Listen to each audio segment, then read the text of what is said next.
Hello and welcome to Design 7. For this we are using blocks 25 to 28. Now mine are pieced slightly out of order because obviously I flipped one block. I've got 25, 26 is down here, 27 and 28 is over up here. So I've essentially swapped those two, but that's okay. All right, for this one we are going to do some repeating curves, and this is going to be fantastic texture by the end, and I'll chat with you a little bit about how you can change this up to give you some different ideas for the design. And but first of all, let's go through marking our blocks. So I'm going to zoom in just a little bit. Hopefully you can see a bit more clearly. So what I want to do with this block, actually first up I do want to outline my arrow shapes that are in this block. So essentially I am going to do this with still with the hopping foot, but which is what we're going to be using today, but I'm just going to give myself some rough lines, and I'm not going to get too upset about whether or not this actually is overly straight. Basically I'm going to do 1/4 of an inch on the outside of each of these arrows, but I'm not going to go into my seam allowance here or here or here. So if you need to draw yourself a line that says don't go beyond me, then that's what you need to do. All right, so we are basically done there. Pretty much that's your seam allowance. So, and that's going to help with our thread path. So when we quilt this, I'm going to do this line first to outline my arrow. When I get back to this point here, I'm going to travel in, there's that word again, and then we're going to do this repeating curve shape all the way up. Now how you can change this design is how deep your curve is. So we'll do two different ones. Here, I'm going to go right, so I've got from here all the way into the corner of the arrow, and then I can bounce over to the other side. And we get to the corner, so sort of just travel a little bit into the corner, traveling along down here. We will do the outline for this arrow as well, and then come back in here, and basically we're doing the same thing. So what I'm highlighting some of the piecing by using this design. Shows up much better on that green, doesn't it? There you go. And I will also do that on the practice piece as well. Now when it comes to 26, I've got quite a busy background, and I've also got this pop of red in here. So again, give yourself space so that you don't stitch beyond that, and then start somewhere. I might actually start, yes, I'm going to start here, and we are going to bounce our way all over the background. Now this is a great one. I should have swapped these around so that my square maintained, but I didn't. So once you get to here, travel along the side here, and we're going to just go little ones down the edge of this background, and then change direction. So we are essentially working our way around the square.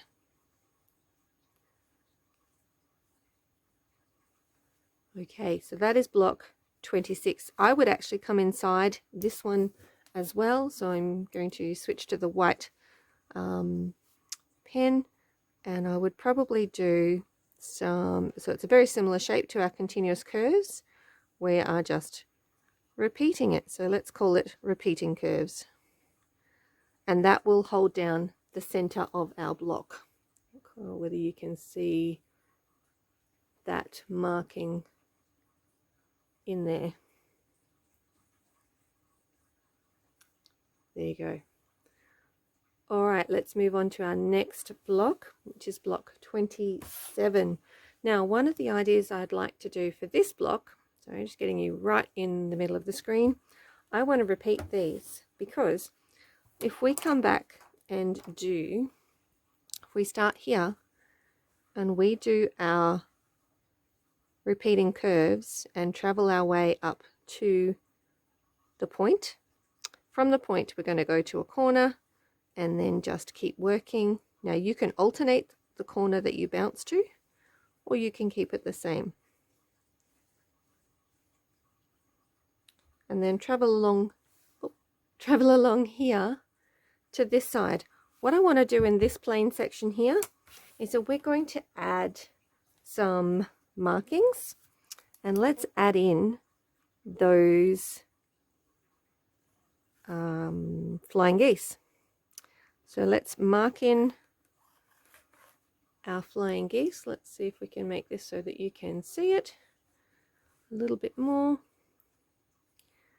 So you can choose whether they go the same way or the opposite way. I'm going to go the opposite way. So my simple way of doing that is I have my, nope, let's zoom out. I have my straight line ruler from this corner to this point here, but I'm only marking in this one here. And then from this point, so we've marked those rectangles. Basically, we're putting in some flying geese that are not stitched in, but are quilted in, basically. All right, for that last one, you could line up down the middle, put a registration point here, and then you can fill in that last side there, and then go back and quite simply fill in the other side. So we are essentially putting in piecing where there is none, and we are going to affect that by give that effect by our quilting. Let's see if we can. All right, so yeah, there you go. You can see my flying geese here. So essentially, we're going to come up to here and then repeat our design all the way up. Then moving on to the next one, and then the last one. So we will have that. It's not showing up clearly. It'll show up clearly when I quilt it for you. All right, our last block, block 28. You can see I've written it in there because I had them out of order, so that I wanted to make sure I kept them straight for you. Very similarly to block 26, if we work our way around the outside, so if we start in, doesn't matter which corner we start in, because we're going to work our way around. So work our way up that corner and then around the outside. When we get to this, so we've done one side, when we get to this corner, we need to change direction so that we are maintaining. So we've done this corner and this side. So here we then need to change direction again to work our way down. Now, it's a little bit harder to see. Unfortunately, I can't do a really dark. I don't want to mark it in pet texture for you because that would just ruin my block. All right, with this center one, this is a rather long section to do the continuous curves such as we did in this block. So we could break that up into, I reckon we could break it up into 3, which would actually be quite easily done. So I've got my line here and here, and that can simply have those continuous curves from an earlier design. Once you get here, you can do that block, or you can leave it without the center blocks marked in, so that you're just breaking up those side sections. All right, I'm going to go ahead and mark the practice piece and hopefully be able to see that a little bit better.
Okay, let's get this arrow outlined. So I have done my locking stitches. I'm going to put it in with the needle down.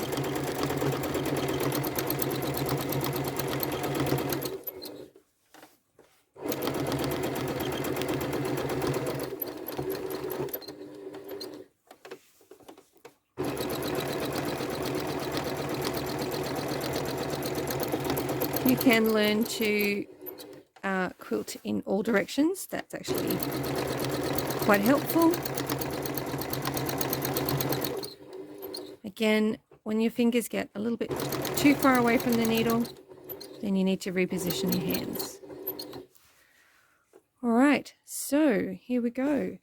So this, you can see the lines. I'm going to travel a little bit further down there. I quite like the spacing of my curves, so I'm going to try and stick to those. It may change partway through. Once these lines are, taken away, nobody will see that I didn't keep to the original design, so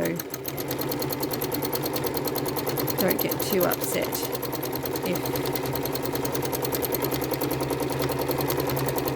So I've got the machine going reasonably quickly, but you can see I'm not moving my hands too fast. And at this point, I need to reposition my hands so that I can keep moving the fabric smoothly. If you can do that at a point, that is going to be much less noticeable in the finished quilt. Halfway through a curve gets a little bit obvious. So our goal is to keep our curves of a similar size, a similar depth of curve, and that is one of the ways that you can alter how this looks. So I'm jumping all the way over. That's quite a big jump, and I had a little wobble there in the middle.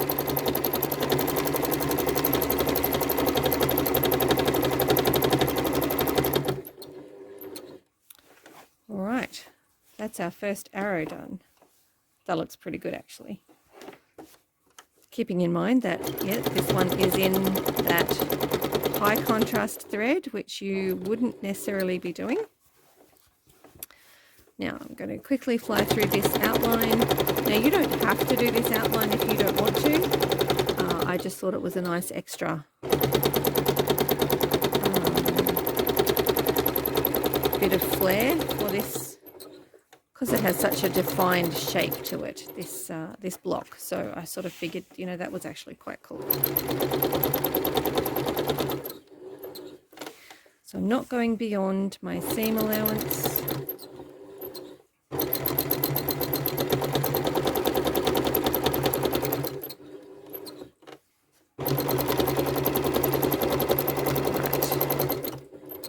That bit is usually a little bit easier with a walking foot, but anyway. All right, so I will probably turn this around so that I can see where I'm going, and I can keep my spacing just a little bit more even. So you can see I wobbled a little bit down there. All right, getting the machine going and getting into our curves.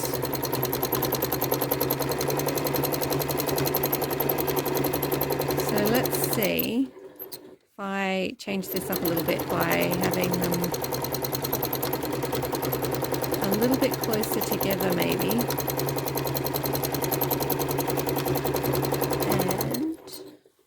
And they're about the same depth. Let's see if we can change up the depth for the rest of the arrow so that you can see what that will look like. Just means you've got to draw it further forward and further back to make the deeper curve.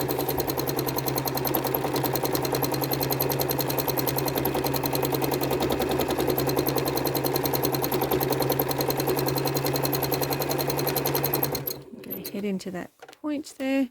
All right, this is the big one to go across. Now, if if you've got an extendable table on your machine, this is going to be so much easier for you.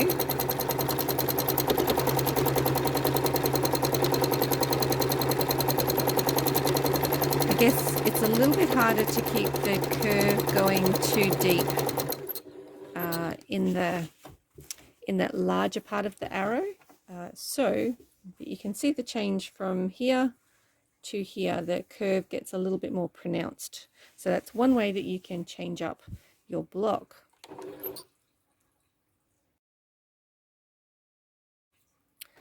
All right, on block 26.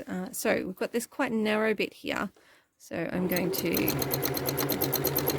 it's actually a little bit easier in the narrow space to do this curve. I guess we're trying to travel forward the same even amount each time.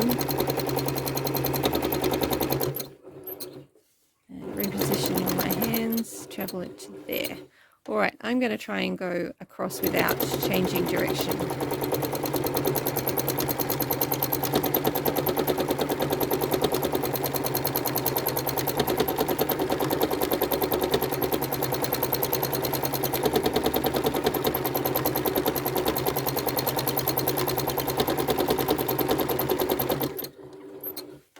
So keeping in mind that we're traveling around the block on this one.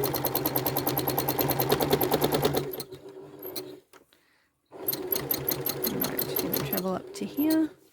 So we've gone down one side and across the bottom, and I will turn it around at this point because it is easier on a domestic machine to quilt towards yourself. So I have to be a bit careful here because I don't have a huge amount to hang on to. So that is something to keep in mind. And that's usually why we have a bit extra. I was working with some smaller pieces, obviously.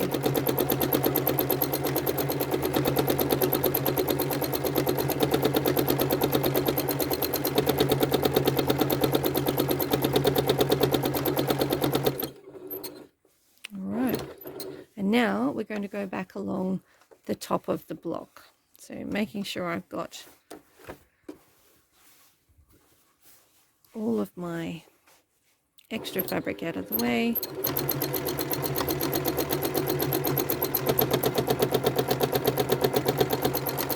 And watching the piecing lines. All right, at this point I need to reposition my hands.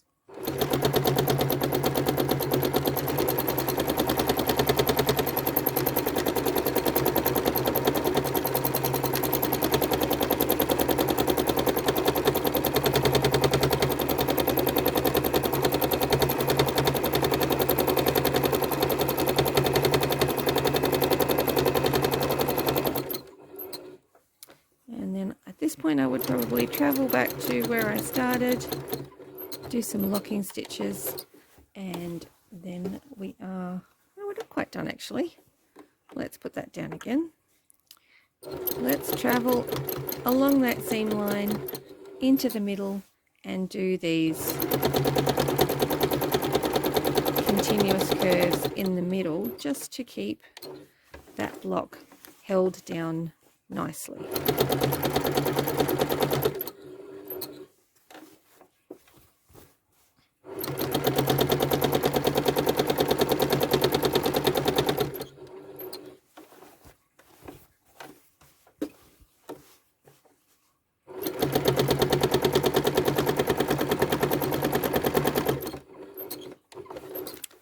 There we go. Now the block is finished.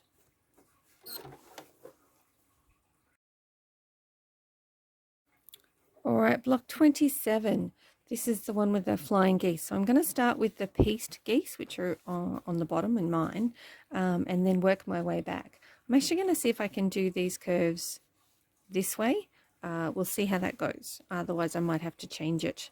It's quite a wide base to get across in the frame of my machine, in the throat of my machine. All right, let's give this a go.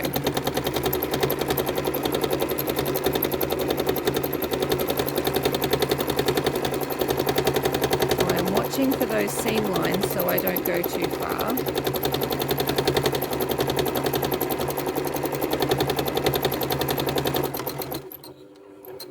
Right, I just travelled. That's not too bad. All right, so from here we're at the point of one of them, and now we just need to do a half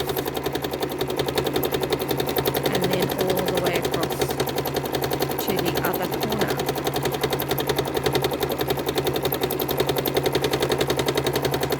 So in this one my curves are probably quite shallow.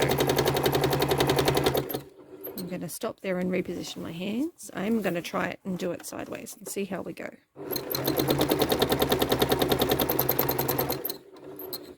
I'm going to alternate and go this way this time. Oh,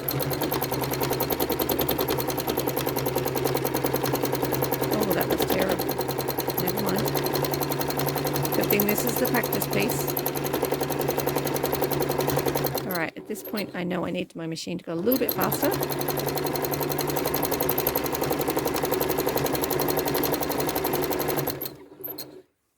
Alright, we're getting better.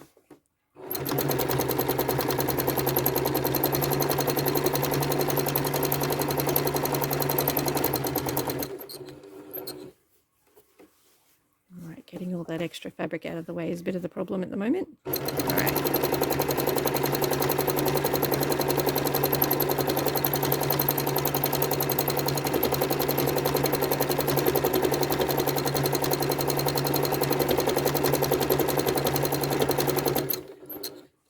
Okay. Not terrible. Could be better. But anyway, we've got another row to perfect it. Let's travel along our seam line to the... So these are the flying geese that I've marked into that larger portion of block 27, and let's actually see whether we can go back the other way vertically, whether that's possible. I think I got a better result doing it.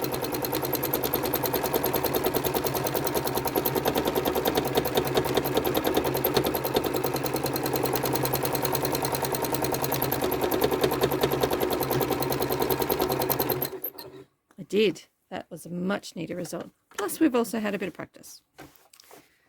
All right, so half of one,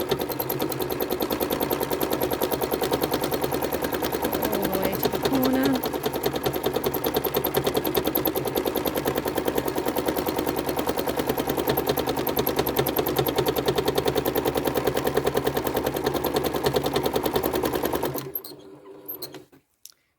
Not too shabby. I'm liking this this effect. I'm going to go the other way this time.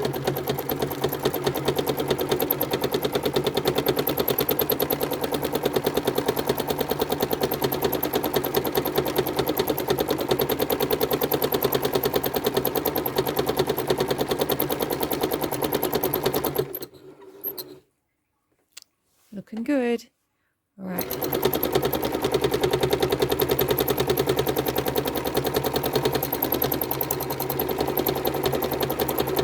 So it is quite a shallow curve in that first part of the flying geese shape, and then you can add a little bit more curve to the remainder of the triangle shape. And that is block 27. All right, last block for this one is block 28. I have actually traveled up the seam line and across my sashing just here. So now this one again, we're working our way around the block and it's a smaller space to move in.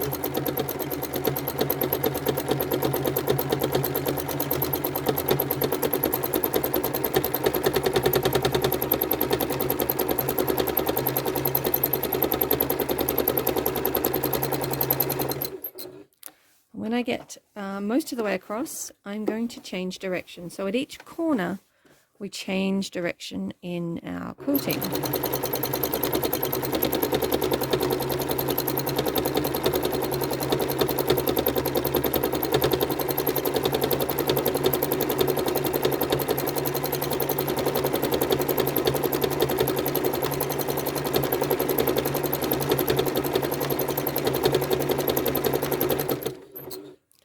stop and reposition your hands as required.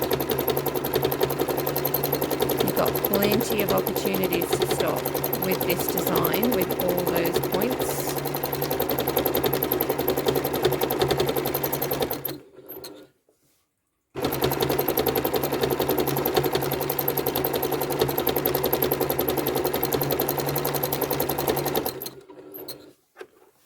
Right, changing direction another time.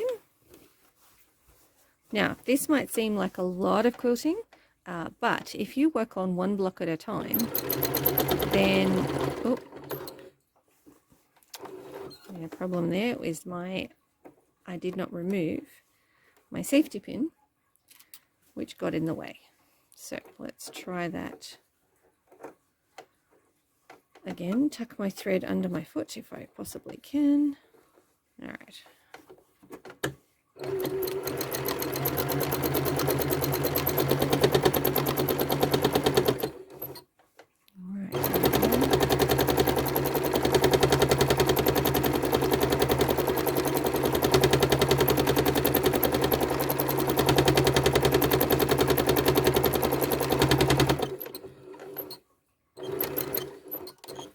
And down the last side.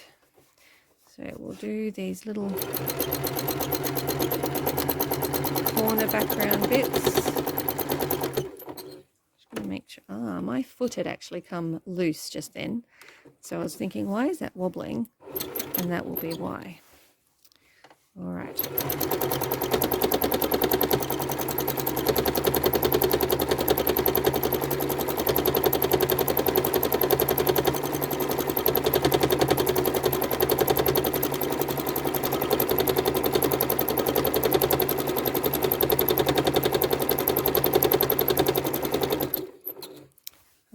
Stopping to change my hands.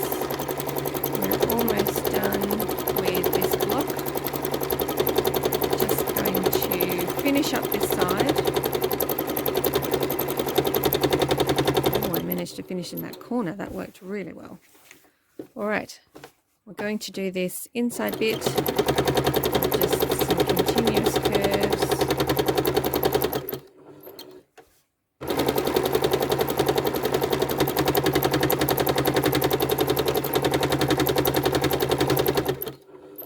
Machine sounds very loud to me at the moment. I think it might just be the way there's no extra noise in here at the moment. Because it's not vibrating, so alright, and then we're just going to travel down this side. 1, 2, 3. A couple of locking stitches, and there is block 28.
Okay, let's compare our blocks. I really quite like this this effect on this block. I actually also like the I've used an aqua thread which matches the most of the rest of the block, but it looks so cool on that lime green. So yeah, don't be afraid of a little bit of a contrast thread. Okay, so let's compare these blocks. We did the outline of the arrow first, and then so that brought us back to the bottom of the arrow, and then we could do our repeating curves all the way up. Gets a little bit shallower of a curve to get across that wideness of the arrow. Then we traveled along this seam line and did our second arrow outline. We haven't gone beyond our seam line there into the seam allowance. Down this way, and then again we did the repeating curve. So you can see this is where it changed, and I did a slightly deeper curve, but it does still flatten out a bit in the wider part of the arrow head. And so you can see that on the colored block. So the outline just defines it a little bit. If you didn't want to put the outline out there, you could actually stitch in the ditch of your arrow, and that would also help define that block. All right, now let's look at, now this is where I've done my piecing slightly wonky on my colored blocks, so I'm just going to rearrange here, and this is block 26. Very, very hard to see on the patterned background of my block 26, but on this one, where did I think I started here, and so we've gone all the way across the bottom, all the way, and then up into this bit here to change direction and come down the side. No, actually I think I must have started here. So I've come down this side here, done along the bottom, back along this side and here, keeping in mind that this is the colored bit on this block. Then once I've got to here, I have snuck in along the seam line here and done a big continuous curve in that center rectangle, just to hold everything in place. Again, if you want to define your blocks even more, you can add stitch in the ditch around the outside of this frame, just to define it that extra bit if you want to. Obviously you can put as much quilting as you like or as little, it's up to you. All right, block 27 is this one. Now I was really pleased with how this came out. Sorry, I am being very uncoordinated here. Let's get these both into shot so that you can see these blocks beside each other. There we go. All right, so we started in this bottom corner here, formed the block, continuous curves all the way along to the point. Then we've jumped up across half of the triangle, the flying geese triangle, and repeated. I have alternated which side I jumped to, so which side I did the half. We've traveled along the side block, and then this is the rectangle that we've just marked in those blocks. So whilst this side has the pieced triangles, the other side doesn't, and it'll be a little bit more obvious on this one, but it's really subtle, so it's almost like a ghost triangle.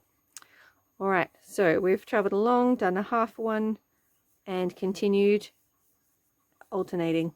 So from here I actually did travel up that seam allowance across my sashing and into block 28.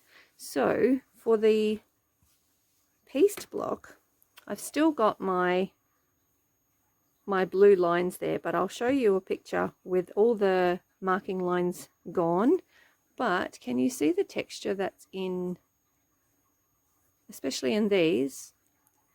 That actually looks really cool, and like this whole group of blocks with that same repeating pattern, I reckon just look really cool together. So I will show you that block. Again, if you wanted to add more background quilting, you can do the continuous curves in the triangles around your flying geese as well, just to, depending on how much quilting you want to add to your quilt.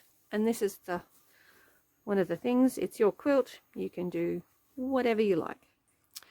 All right, I've just lost a light, so my apologies. So block 28.